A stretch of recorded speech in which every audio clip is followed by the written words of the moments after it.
नमस्कार। हमारे चैनल पर आपका स्वागत है।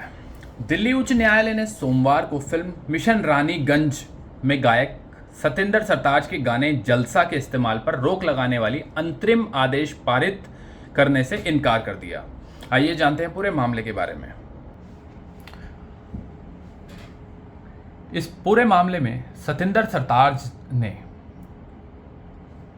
अदालत में 25 लाख रुपए जमा करने के लिए सहमति जताई। मामले का नाम था सागा म्यूजिक प्राइवेट लिमिटेड और अन्य बनाम सतिंदर पाल सिंह सरताज और अन्य। अदालत ने यह आदेश सागा म्यूजिक प्राइवेट लिमिटेड द्वारा दायर एक मुकदमे में पारित किया, जिसमें सरताज और अन्य के खिलाफ अक्षय कुमार स्टारर फिल्म में गाने का उपयोग करने से स्थायी निषेधाज्ञा की मांग की गई थी। सागा म्यूजिक ने दावा किया कि 16 अगस्त 2022 के एक समझौते के कारण गाने के अधिकार उसके पास हैं। हालांकि कोर्ट को सूचित किया गया कि सरताज ने 2014 में ही गाने के सभी अधिकार Sony music entertainment India private limited को हमेशा के लिए सौंप दिए थे। न्यायमूर्ति प्रतिभा एम सिंह ने अंततः सागा म्यूजिक द्वारा मांगी गई अंतरिम निषेधाज्ञा देने से इनकार कर दिया, बशर्ते कि सरताज अदालत में 25 लाख रुपए जमा करें। आदेश में कहा गया, उक्त जमा किए जाने के अधीन अंतरिम निषेधाज्ञा की प्रार्थना इस स्तर पर खारिज कर दी जाती है।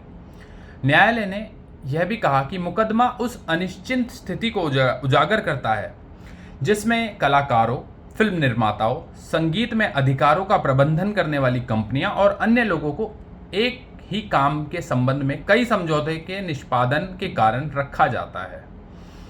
सुनवाई के दौरान कोर्ट ने मौखिक रूप से यह भी कहा कि जहां तक एक सामान्य गायक की बात है तो कानून उसके लिए बहुत जटिल है। कलाकारों को उनका पैसा नहीं मिलता और अंत में दोषी वह ही होता है।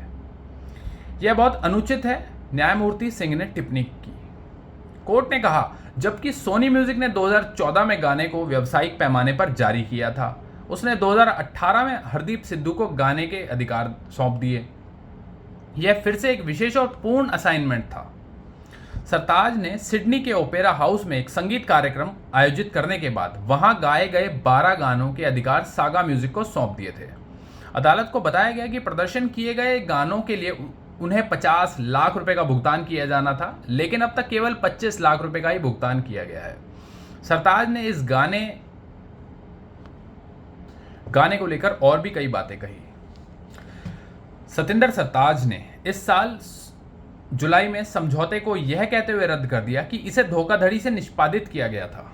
सुनवाई के दौरान सतिंदर सरताज ने स्वीकार किया कि वह सागा म्यूजिक के साथ समझौते को निष्पादित नहीं कर सकते थे, जबकि उन्होंने 2014 में सोनी को अंतर्निहित कार्य पहले ही सौंप दिए थे।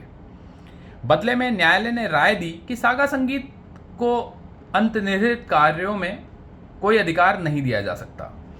इसमें कहा गया कि अगर सरताज सिडनी ओपेरा हाउस कॉन्सर्ट में सार्वजनिक प्रदर्शन का फायदा उठाना चाहते थे तो उन्हें पहले सोनी या सिद्धू से अनुमति लेनी चाहिए थी।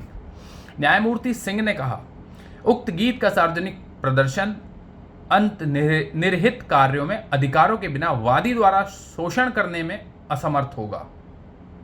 हालांकि न्यायालय ने कहा कि वह प्रतिवादियों के हितों को भी संतुलित करके वादी यानी कि सागा म्यूजिक के हितों की रक्षा करना चाहता है।